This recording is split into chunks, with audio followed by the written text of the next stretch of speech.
Good morning students. पिछले class में हमने देख लिया था लगभग फोटोइलेक्ट्रिक इफेक्ट। पहला टॉपिक था फोटोइलेक्ट्रिक इफेक्ट।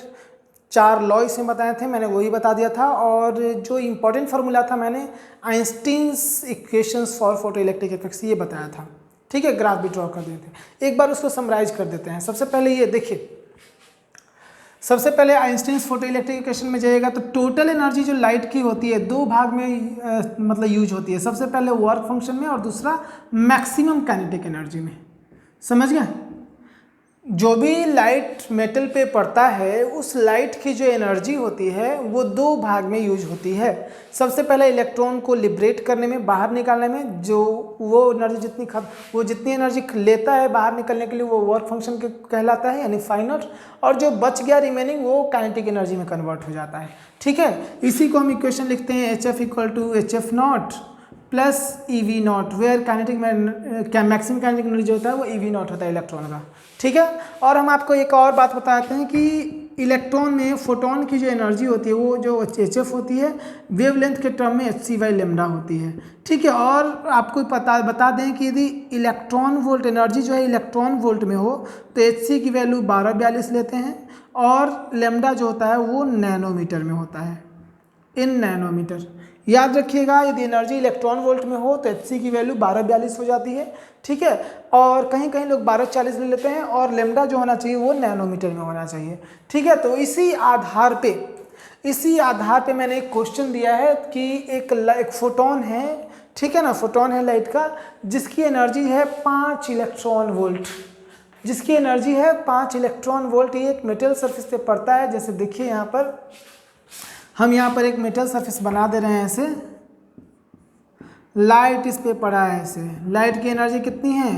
5 electron volt. अब ये जो लाइट एब्जॉर्ब होगा तो ये एनर्जी दो भाग में यूज होती है। सबसे पहला इलेक्ट्रॉन को लिबरेट कराने में जितनी एनर्जी खत्म होती है उसको कहते हैं वर्क फंक्शन, और जो बाकी बच गया वो मैक्सिमम काइनेटिक एनर्जी में। तो ये क्वेश्चन आप खुद से बना सकते हैं। ठीक है, पहले खुद से ही बनाने की कोशिश कीजिए, ऐसे हम बता ही दे रहे हैं इसको। ठीक है ना, देखिए क्या होगा। सो टोटल एनर्जी कितना पड़ रहा है? 5 इलेक्ट्रॉन वोल्ट। वर्क फंक्शन में कितना यूज हो रहा है? 5 ये फार्मूला लिखेंगे E = φ0 + KE मैक्स। अब टोटल एनर्जी 5 इलेक्ट्रॉन वोल्ट दे रहे हैं। ठीक है, वर्क फंक्शन कितना है? 2 इलेक्ट्रॉन वोल्ट है, क्वेश्चन में लिख रखा है, और KE मैक्स हमको पता करना है। तो क्या ये सिंपल इक्वेशन से बच नहीं जाएगा जी? 5 में से 2 वर्क फंक्शन में तो बचा, सो 3 वो मैक्सिमम काइनेटिक एनर्जी हो जाएगी इलेक्ट्रॉन की। तो इलेक्ट्रॉन की मैक्सिमम काइनेटिक एनर्जी हो गई 3 इलेक्ट्रॉन वोल्ट। बस यही हमारा आंसर है। एकदम सिंपल सा क्वेश्चन था, समझ गए? शुरुआत खैर सिंपल क्वेश्चन से ही करना होता है, इसीलिए हमने बहुत ही एकदम सिंपल क्वेश्चन दिए हैं। इसमें एक और बात पूछा जा रहा है, इसमें एक और बात पूछा रहा है कि इस इलेक्ट्रॉन को रोकने के लिए बताइए कितना रिवर्स वोल्टेज लगाना पड़ेगा, यानी कि स्टॉपिंग पोटेंशियल क्या होगा। तो देखिए यहाँ पर क्या होता है, मैक्सिमम काइनेटिक एनर्जी दे दिया हो इलेक्ट्रॉन का तो इससे निकल जाता है। ठीक है, स्टॉपिंग पोटेंशियल हम लोग जानते हैं कि K मैक्स जो होता है वो EV नॉट होता है। यहाँ K मैक्स इलेक्ट्रॉन वोल्ट में है ना जी, 3 electron volt = V not EV not. E जो है किस पे चार्ज है? ये इलेक्ट्रॉन के चार्ज है, V नॉट निकालना। तो यहाँ पर क्या कीजिए, E से E काट दीजिए। यदि आपको लगता है कि यूनिट है और ये चार्ज है ये कटेगा नहीं, तो आप सुविधा के लिए हम क्या करते हैं, आप अपने तरीके से कीजिए, इसको जूल में कन्वर्ट कर लीजिए। इलेक्ट्रॉन वोल्ट को जूल में कन्वर्ट करने के लिए कितना इलेक्ट्रॉन के चार्ज से हमको मल्टीप्लाई करना पड़ता है। ठीक है, इलेक्ट्रॉन का चार्ज यहाँ पर पुट कर दीजिए 10⁻⁻⁹ और V नॉट पता कर लीजिए, इससे ये कैंसिल हो जाएगा। यही बात हम पहले कह रहे थे कि E नॉट कैंसिल कर दीजिए, तो ये हो गया 3 वोल्ट। ठीक है, तो आगे से हम क्या करेंगे, ये यूनिट है तो क्या हुआ, E से E हम काट देंगे, हो जाएगा। ठीक है ना, ऐसे वैल्यू पुट कीजिए तो कटेगा ही, तो पहले ही हटा देंगे। इलेक्ट्रॉन वोल्ट है, ये वोल्ट में है। ठीक है, और ये इलेक्ट्रॉन पे चार्ज है, तो V नॉट इलेक्ट्रॉन वोल्ट जब स्टॉपिंग पोटेंशियल जो हो जाएगा 3 वोल्ट हो जाएगा। ठीक है, तो स्टॉपिंग पोटेंशियल का डिफिनेशन आपको पता है ना कि वो निगेटिव पोटेंशियल, ठीक है ना, negative potential of anode with respect to cathode. Anode कहना सही नहीं है, हम अच्छा से कहेंगे तो कलेक्टर कहेंगे। ठीक है, collector potential with respect to emitter potential. ठीक है ना, negative collector potential with respect to क्या emitter potential at which electron stops moving. ठीक है ना, इलेक्ट्रॉन जो है फोटो इलेक्ट्रॉन जो है मूव करना स्टॉप कर देता है। तो इतना आप लिख लीजिए जल्दी से। ये पहला क्वेश्चन था। ठीक है, ये पहला क्वेश्चन था।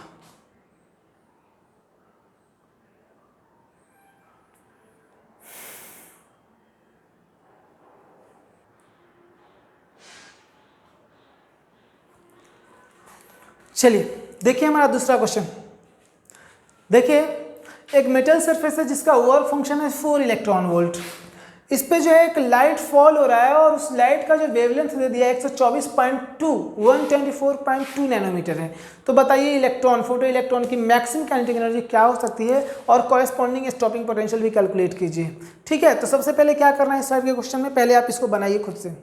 ठीक है, पहले आप इसको खुद बनाइएगा। तो देखिए आप इसको बनाना कैसे है, सबसे पहले आप लाइट की एनर्जी निकालिए, फोटोन की एनर्जी निकालिए। तो एनर्जी ऑफ फोटोन क्या होता है, hc/λ। hc की वैल्यू हम क्या जानते हैं, 1242। ठीक है, और लेमडा क्या दिया हुआ है यहाँ पर 124.2 कितना नैनोमीटर। तो हम बोले थे कि 1242 यूज करेंगे, ये नैनोमीटर में होगा, तो ये एनर्जी इलेक्ट्रॉन वोल्ट में आ जाएगा, यानी कि 10 इलेक्ट्रॉन वोल्ट। यानी कि लाइट की जो एनर्जी है वो 10 इलेक्ट्रॉन वोल्ट है। Now from Einstein's photoelectric equation क्या लिखेंगे, E equal to work function plus kinetic energy का मैक्स वैल्यू। ठीक है ना, E इक्वल टू कितना है 10, वर्क फंक्शन 4 और K मैक्स हमको निकालना है। ये इलेक्ट्रॉन वोल्ट में, ये भी इलेक्ट्रॉन वोल्ट में, तो K मैक्स क्या हो गया 6 इलेक्ट्रॉन वोल्ट। यही हमारा आंसर है, यही हमारा आंसर है। सिंपल सा क्वेश्चन था, इसमें कोई बहुत बड़ा क्वेश्चन थोड़ी ना पूछा जाता है इस टाइप के क्वेश्चन में। ठीक है, अब आपको पता करना है स्टॉपिंग पोटेंशियल, तो इसी में आप क्या कीजिए कि के मैक्स को लिखिए EV0 और ये 6 इलेक्ट्रॉन वोल्ट, ई से ई कैंसिल, और नहीं तो क्या कीजिए इसको जूल में कन्वर्ट कीजिए। ठीक है, 1.6 गुने 10 पे पावर -19 V0 इक्वल टू 6 गुने 1.6 गुने 10 पे पावर -19, इससे ये कैंसिल हो जाएगा और V0 जो हो जाएगा वो 6 वोल्ट हो जाएगा। यही हमारा आंसर है, स्टॉपिंग पोटेंशियल यहाँ पर 6 वोल्ट हो जाएगा। ठीक है, नोट कर लीजिए, एकदम सिंपल सा क्वेश्चन है, नोट इट डाउन प्लीज।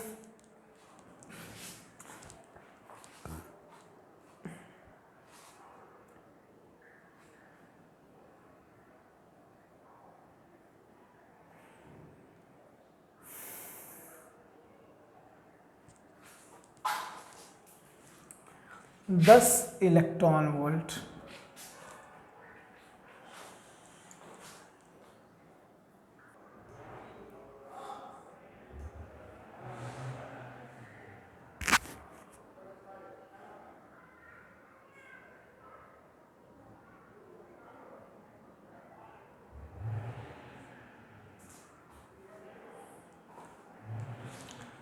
छः सौ इक्कीस। चलिए देखिए हमारा अगला क्वेश्चन क्या है।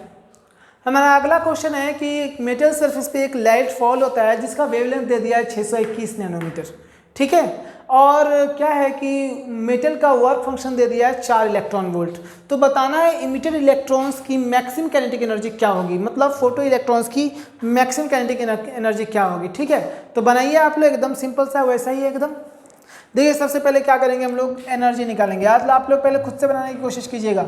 ठीक है, हमको तो बनाना है ही, टाइम बर्बाद नहीं करना है, इसीलिए हम बना दे रहे हैं। 621 नैनोमीटर, ये हो जाएगा आपका कितना 2 इलेक्ट्रॉन वोल्ट, ये एनर्जी होगी ना।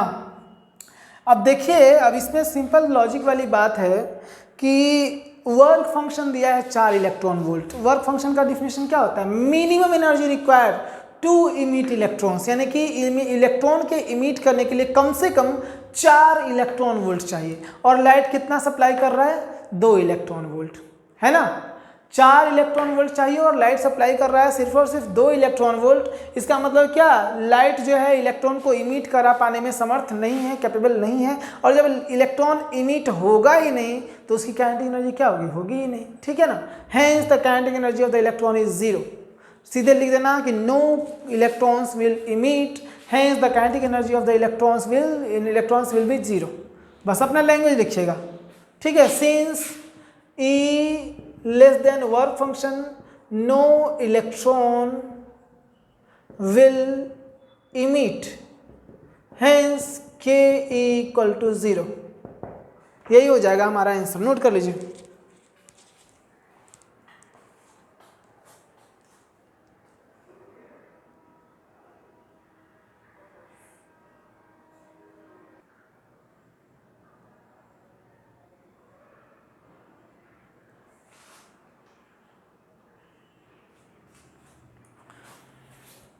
चलिए देखिए अगला क्वेश्चन क्या है कि एक मेटल के लिए वर्क फंक्शन दे दिया है, ठीक है, कितना दे दिया है 6.21 इलेक्ट्रॉन वोल्ट। आपको बताना है कि इस मेटल के लिए थ्रेशोल्ड वेवलेंथ और थ्रेशोल्ड फ्रीक्वेंसी की वैल्यू क्या होगी, ठीक है।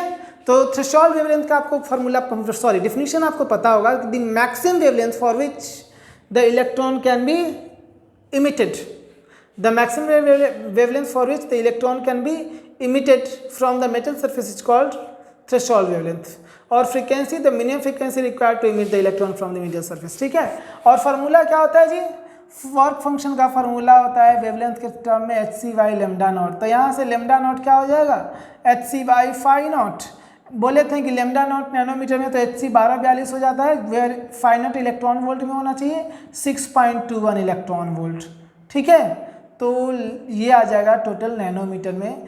तो ये कितना बार जाएगा जी बताइए, 6 दूनी 12, ये 10 बार में जाएगा तो क्या हो जाएगा 62, 200 हो जाएगा मेरे ख्याल से,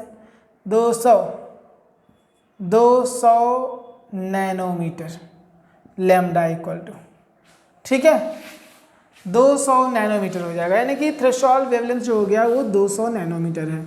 अब थ्रेशोल्ड फ्रीक्वेंसी निकालना है, तो नाउ हम लोग क्या जानते हैं, speed of light c equal to f lambda f naught into lambda naught, सीधे कहिए f naught into lambda naught c होता है 3 गुने 10 से पावर 8, एफ नॉट हमको निकालना है, और लेमडा नॉट है 200 गुने 10 से पावर -9, यानी कि 2 गुने 10 से पावर -7, तो एफ नॉट हो जाएगा 3 गुने 10 से पावर 8 डिवाइडेड बाय 2 गुने 10 से पावर -7, ठीक है। ये उधर जाके 3/2 इंटू 10 से पावर 15 हो जाएगा, 1.5 गुने 10 से पावर 15 हर्ट्ज हो जाएगा एफ नॉट। यही होगा हमारा थ्रेशोल्ड फ्रीक्वेंसी। ये बस कैलकुलेशन था जी, ये खाली फार्मूला जाना बस हो गया, ठीक है।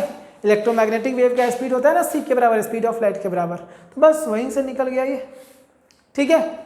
तो ऐसे ही बनाना है, नोट कर लीजिए इसको भी, एकदम सिंपल सा क्वेश्चन, सिंपल क्वेश्चन है, ठीक है, बनाइए।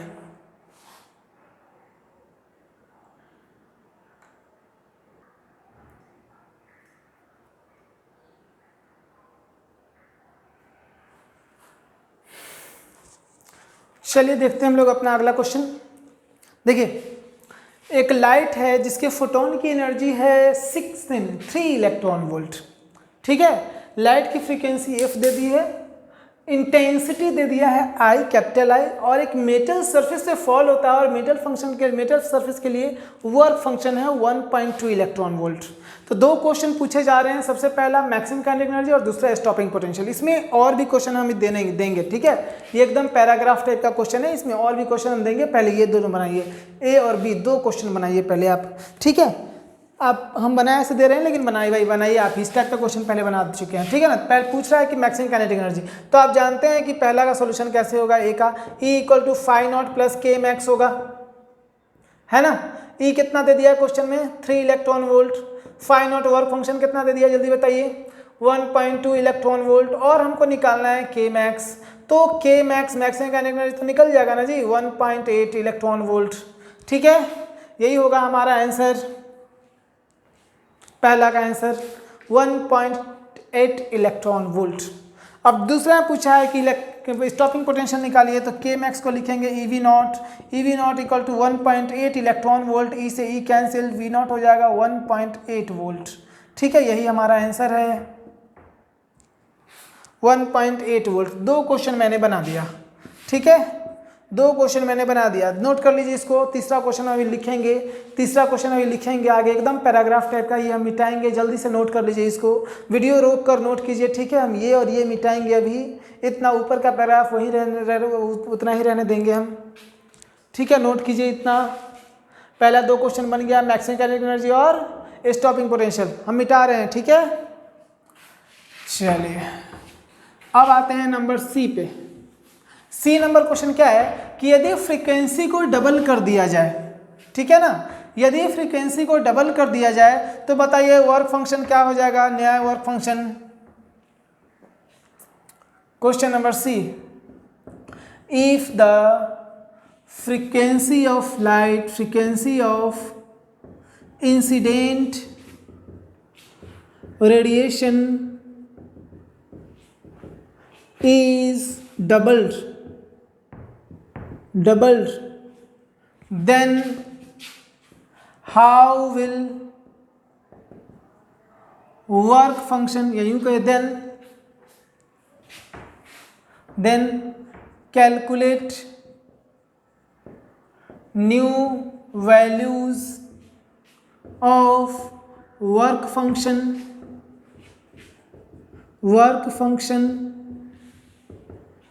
and maximum kinetic energy of photoelectrons। ठीक है, ये है नया क्वेश्चन। बताइए यदि फ्रीक्वेंसी को डबल कर यानी कि f से 2f कर दिया गया फ्रीक्वेंसी, तो आपको बताना है कि मेटल के वर्क फंक्शन पे क्या प्रभाव पड़ेगा। दूसरा बताना है आपको कि मैक्सिमम फोटो इलेक्ट्रॉन के काइनेटिक एनर्जी पे क्या फर्क पड़ेगा फोटो इलेक्ट्रॉन्स के।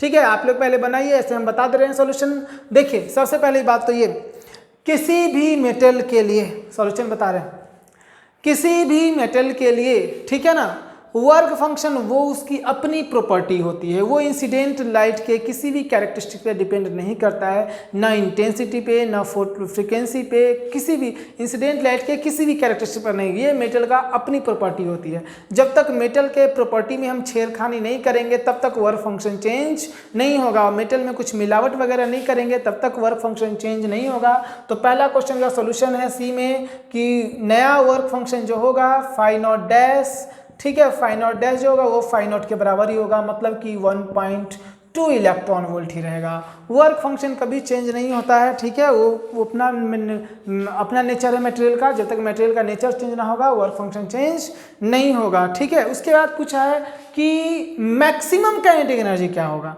तो फिर से लगाइए फॉर्मूला E इक्वल टू क्या हो जाएगा, फाई नॉट प्लस के ई मैक्स, के मैक्स। अब देखिए क्या होगा कि यहाँ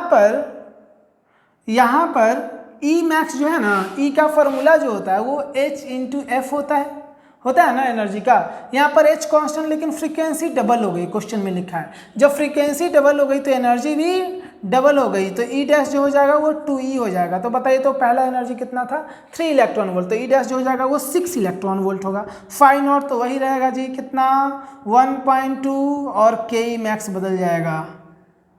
ठीक है, तो के डैश ई मैक्स जो होगा 1.6 माइनस 1.2 ये हो जाएगा 4.8 इलेक्ट्रॉन वोल्ट। ये आंसर है हमारा, ये हमारा आंसर है। नया काइनेटिक एनर्जी जो होगा 4.8 इलेक्ट्रॉन वोल्ट हो जाएगा। ठीक है, इसी में आगे भी पूछ सकता था कि बताइए न्यू स्टॉपिंग पोटेंशियल क्या होगा, तो न्यू स्टॉपिंग पोटेंशियल हो जाएगा 4.8 इलेक्ट्रॉन वोल्ट। इससे पहले क्या आया था 1.8, अभी आ जाएगा 4.8 electron volt. Sorry electron volt नहीं, वोल्ट। स्टॉपिंग पोटेंशियल का यूनिट वोल्ट ही ना हो जाएगा, तो यही हुआ। लेकिन ठीक है, पूछ सकता था स्टॉपिंग पोटेंशियल, न्यू वैल्यू हम पूछे नहीं है, लेकिन पूछ सकता था तो यही वैल्यू आ जाती। ठीक है, इतना नोट कीजिए, हम आगे मिटा रहे हैं, इसको मिटाएंगे हम आगे। अभी और क्वेश्चन है इसी पैराग्राफ पे, ठीक है, इसी पैराग्राफ के। ठीक है, मिटा रहे हैं। इसमें एक डेटा, क्वेश्चन में एक डेटा देना भूल गए थे हम, वो डेटा अभी पूर्ति कर देते हैं हम। ठीक है, इसको मिटाते हैं।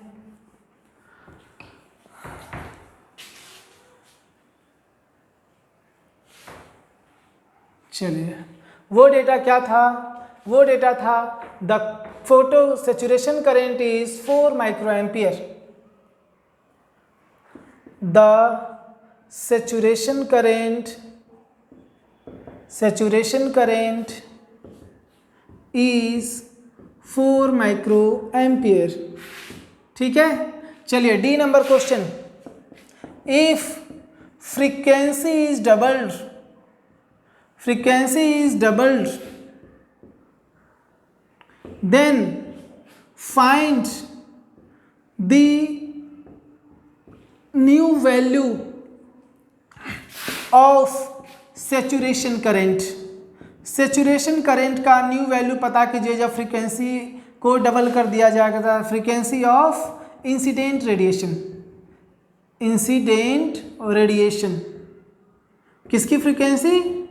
इंसिडेंट रेडिएशन की फ्रीक्वेंसी की डबल हो जाती है सैचुरेशन करंट की न्यू वैल्यू पता कीजिए। ठीक है, जल्दी से बनाइए, वीडियो रोकिए, सोचिए कि कैसे बनेगा, खुद से बनाने की कोशिश कीजिए। ठीक है, वीडियो को रोकिए, खुद से सोचिए कि कैसे बनेगा ये। ऐसे हम सोल्यूशन बता ही दे रहे हैं, ठीक है, क्योंकि हम वीडियो को नहीं ना रोक सकते हैं, हम यहाँ पर बैठ नहीं ना सकते हैं, आराम नहीं ना कर सकते हैं कि बच्चों को सोचने का समय दिया जाए।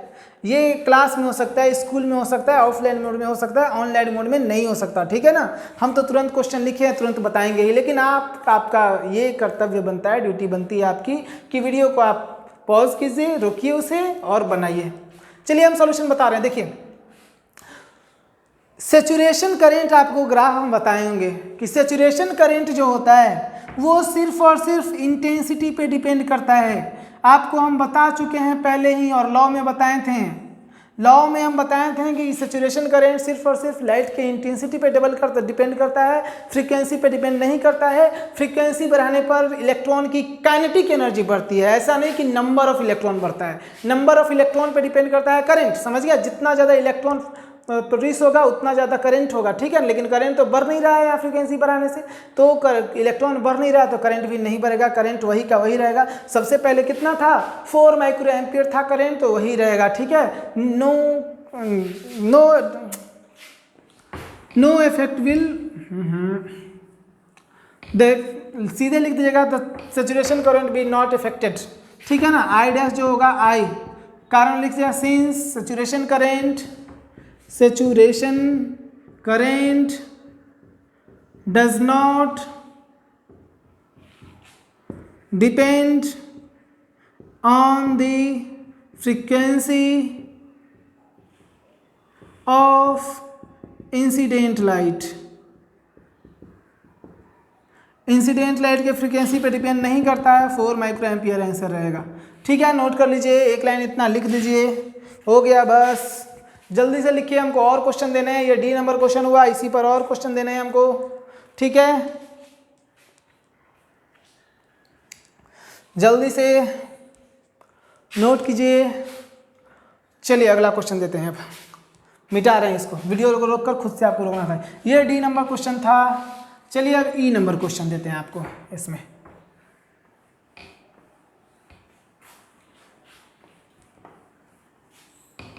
चलिए देखिए, a number question, if the intensity of light become 2I, then find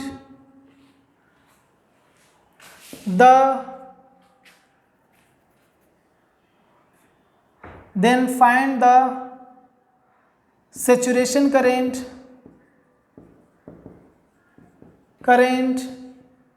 and kinetic energy of maximum kinetic energy of photoelectrons। ठीक है, फ्रीक्वेंसी आपको बता दे रहे हैं हम, फ्रीक्वेंसी वही है, एफ का एफ रख रहे हैं, 2f नहीं है फ्रीक्वेंसी। लाइट की फ्रीक्वेंसी वही का वही है, मतलब लाइट की फ्रीक्वेंसी एफ ही है। ठीक है ना, इसी एफ पर आपको बताना है सैचुरेशन करंट की न्यू वैल्यू क्या होगी और kinetic energy, maximum kinetic energy क्या होगा। ठीक है, तो देखिए पहले तो आप खुद से वीडियो रोक कर बनाइए। ठीक है, पहले आप खुद से वीडियो रोक कर बनाइए, ऐसे हम बता दे रहे हैं। सॉल्यूशन देख लीजिए। वी नो दैट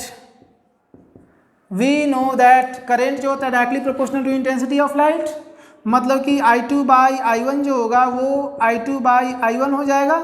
I2 हमें निकालना है, I1 4 माइक्रो एम्पियर है, I2 जो है 2I है और I1 जो है I है, I से I कैंसिल हो गया, I2 जो होगा 8 माइक्रो एम्पियर हो जाएगा।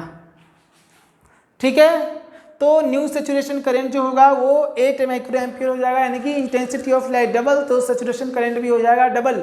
और उसके बाद रहा काइनेटिक एनर्जी की बात, मैक्सिमम काइनेटिक एनर्जी की बात, तो kinetic energy of photo electrons does not depend upon the intensity of light. Kinetic energy जो होता है वो इंटेंसिटी ऑफ लाइट पे डिपेंड नहीं करता है, याद रखिएगा।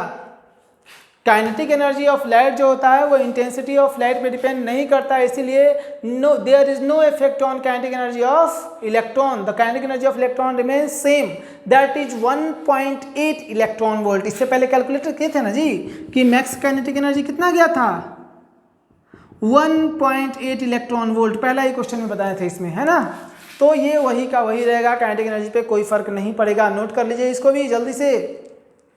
बस इस पैराग्राफ में इतना ही क्वेश्चन, बनाने को तो और ही बता सकते हैं लेकिन समझाने के लिए इतना ही क्वेश्चन काफ़ी है। नोट कर लीजिए। चलिए अब थोड़ा ग्राफ का क्वेश्चन बताते हैं, इसको नोट कीजिए, ठीक है।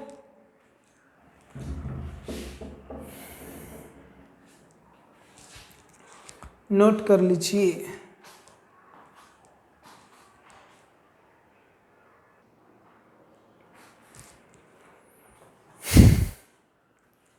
चलिए देखिए, फोटो इलेक्ट्रिक एक्सपेरिमेंट में, ठीक है, एक ग्राफ ड्रॉ किया गया है current, photo current versus collector potential का, ठीक है। भी जो है कलेक्टर पोटेंशियल है, ये क्या है, कलेक्टर पोटेंशियल, कलेक्टर पोटेंशियल, ठीक है ना। तो कलेक्टर पोटेंशियल वर्सेस करंट का ग्राफ ड्रॉ किया गया for different intensities and different frequencies of light, ठीक है। तो आपको बताना है किन दो कर्व में लाइट की फ्रीक्वेंसी सेम है लेकिन इंटेंसिटी अलग अलग है। लाइट की फ्रीक्वेंसी सेम है लेकिन इंटेंसिटी अलग अलग है। वीडियो को रोकिए, सोचिए और इसका सॉल्यूशन मिलाइए हमसे जो हम बताएंगे, ठीक है। वीडियो को रोकिए, खुद से बनाइए, सॉल्यूशन निकालिए और हमारे आंसर से मैच कीजिए, तभी जो आपका डेवलपमेंट अच्छे से होगा, ठीक है। तो देखिए कैसे करना है। सो हम बता रहे हैं आपको, जब ग्राफ बताए थे I वर्सेस V ग्राफ, ठीक है, तो हम बताए थे ये स्टॉपिंग पोटेंशियल होता है ना जी, और स्टॉपिंग पोटेंशियल फ्रीक्वेंसी पे डिपेंड करता है। यदि दो इंटेंसिटी के लिए यदि फ्रीक्वेंसी सेम है, ठीक है ना, दो लाइट है, लाइट यदि सेम फ्रीक्वेंसी वाला है लेकिन इंटेंसिटी अलग अलग है, तो सेम फ्रीक्वेंसी होने पर स्टॉपिंग पोटेंशियल भी उन दोनों का सेम ही होगा, यानी कि दोनों एक ही पॉइंट पर मिलेगा। और इंटेंसिटी अलग होने के कारण यहाँ पर ये ऊपर नीचे होगा, जिसकी इंटेंसिटी ज़्यादा होगी वो थोड़ा ऊपर होगा और जिसकी इंटेंसिटी कम होगी वो थोड़ा नीचे होगा, लेकिन दोनों की फ्रीक्वेंसी सेम है तो एक ही पॉइंट पर आकर मिलेगा। तो यहाँ पर खोजिए, देखिए सब अलग अलग है ना, हाँ, तो इसका मतलब सबकी फ्रीक्वेंसी इंटेंसिटी अलग है। यहाँ पर I1 की इंटेंसिटी सबसे ज़्यादा है, I2 की इंटेंसिटी सबसे बीच में है और I3 की सबसे कम है। तो लिखेंगे I1 greater than I2 greater than I3, ये इंटेंसिटी सबसे ज़्यादा है। और सेम फ्रीक्वेंसी की बात कीजिएगा तो जिसके लिए स्टॉपिंग पोटेंशियल सेम होगा उसके लिए फ्रीक्वेंसी भी सेम होगा। तो स्टॉपिंग पोटेंशियल किसका सेम है, तो A और B का।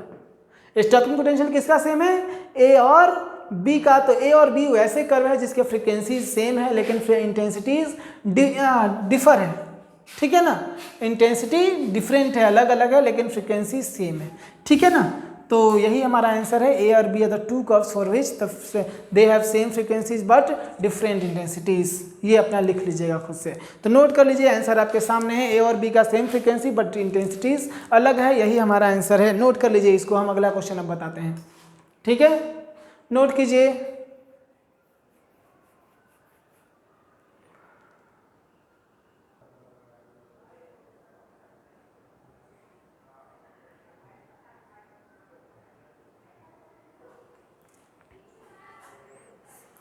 चलिए देखिए अगला क्वेश्चन, ग्राफ देखिए। क्वेश्चन आप पहले नोट कर लीजिए, ये क्वेश्चन आपको नोट करना है, बहुत मेहनत से लिखते हैं, ठीक है ना। आप भी अपना फेयर बनाइए, काम देगा भविष्य में, एकदम बोर्ड मॉडल क्वेश्चन सब लिखवाते हैं, समझे। तो देखिए, तो ग्राफ दिया हुआ है, ये वर्टिकल एक्सिस है स्टॉपिंग पोटेंशियल वाला ग्राफ, हॉरिजॉन्टल एक्सिस है फ्रीक्वेंसी वाला ग्राफ, ठीक है। और फ्रीक्वेंसी का ऑर्डर कितना है, 10 to the power 14 hertz. Frequency का ऑर्डर है 10 टू द पावर 14 हर्ट्ज। दो मेटल है P और Q, ये P है ये Q है, उनके लिए, इन दोनों मेटल के लिए दे दिया, ग्राफ ड्रॉ कर दिया है स्टॉपिंग पोटेंशियल वर्सेस फ्रीक्वेंसी का।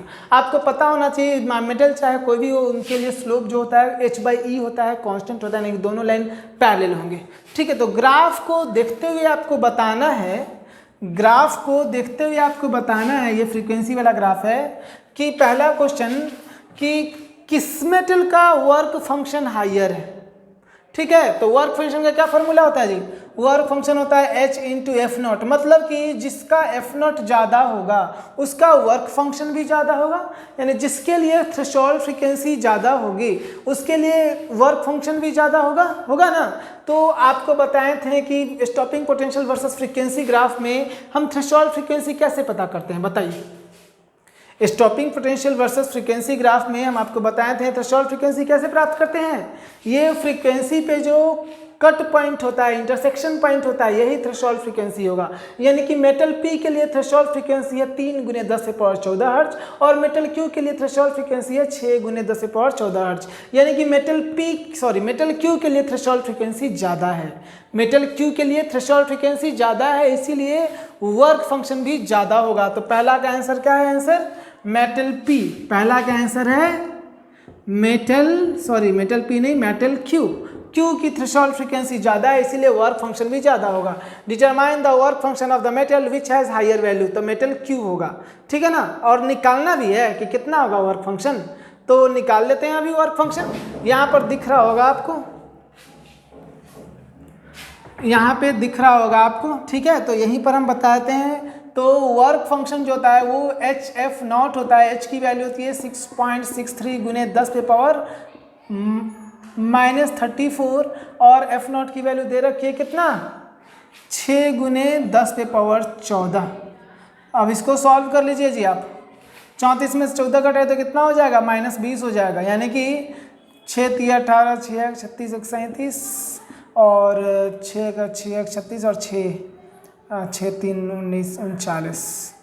तो ये हो जाएगा इतना × 10⁻−20 जूल, यही है वर्क फंक्शन, ठीक है, यही है वर्क फंक्शन। यानी कि 39.78 × 10⁻−20 जूल, समझ गए, यही है वर्क फंक्शन।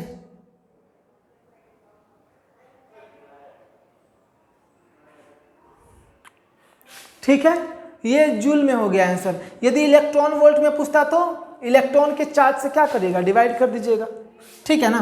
तो फाई नॉट जो होगा 39.78 × 10⁻−20 divided by charge on electron हो जाएगा 1.6 × 10⁻−19 इलेक्ट्रॉन वोल्ट। ये अब आप सॉल्व कर लीजिएगा, जो आ जाए वैल्यू सो। अरे आपको ऐसे सॉल्व करने नहीं आता, कम से कम कैलकुलेटर भी यूज़ कर लीजिएगा, लेकिन कर लीजिएगा, ठीक है। तो यही हमारा आंसर हो गया इलेक्ट्रॉन वोल्ट में, और पहला दूसरा जो है वो जूल में है, ठीक है। चलिए, तो पहला का आंसर हमने बता दिया है। हम इसको नोट कर लीजिएगा, मिटाएंगे क्वेश्चन बताने के लिए, सॉल्यूशन बताने के लिए जगह नहीं है। पहला का हमने बता दिया। दूसरा है determine the work function of metal which has higher value, ठीक है।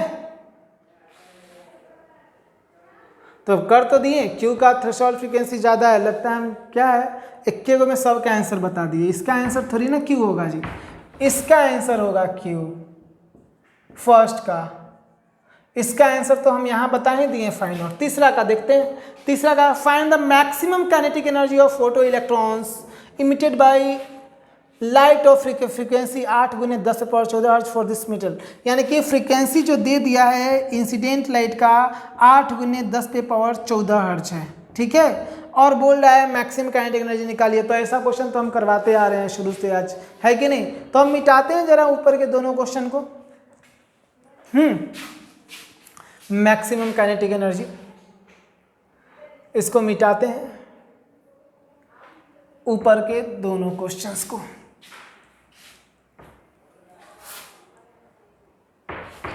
देखिए, मैक्सिमम काइनेटिक एनर्जी निकालने के लिए इसमें ना कैलकुलेशन करना पड़ेगा। कैलकुलेशन आप खुद कर लीजिएगा, हम सारा खाली एक्सप्रेशन बता दे रहे हैं। हम क्या जानते हैं, E = phi nought plus K max. E max अभी हम डिराइव यहाँ पर, ई यहाँ पर निकालना पड़ेगा। तो H × में F = H × में F, वर्क फंक्शन तो निकाले हुए हैं, work function plus K max. अब H × में F कितना हो जाएगा 6.63, या यूँ कीजिए, कहिए ना, यहाँ पर हम ऐसा कहे नहीं करेंगे, H × F0 plus K max.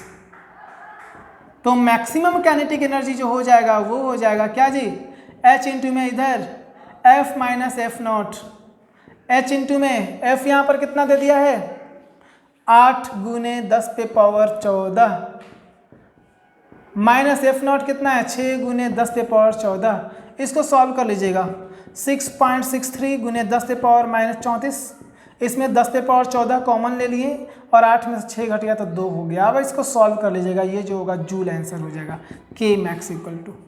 आगे का सॉल्व कर लीजिए आप, यही हमारा आंसर है। ठीक है, तो ग्राफ से रिलेटेड क्वेश्चन भी बहुत बता दिए हम, ठीक है ना। आप क्या कीजिएगा, एग्जाम आइडिया लीजिए और इससे रिलेटेड फोटो इलेक्ट्रिक इक्वेशन से रिलेटेड सारे क्वेश्चंस देखिए और बनाइए। ठीक है, तो आज का क्लास इतना ही रहने देते हैं। Thank you. नोट कर लीजिए, एग्जाम आइडिया बनाइएगा आप लोग, ठीक है ना। क्वेश्चन इतना ही कॉन्सेप्ट से बन जाएगा, लेकिन फोटो इलेक्ट्रिक इफेक्ट का क्वेश्चन बनेगा, ठीक ना। फोटो इलेक्ट्रिक इफेक्ट का क्वेश्चन बनेगा, तो चुन चुन कर बनाइए फोटो इलेक्ट्रिक इफेक्ट का क्वेश्चन। Thank you.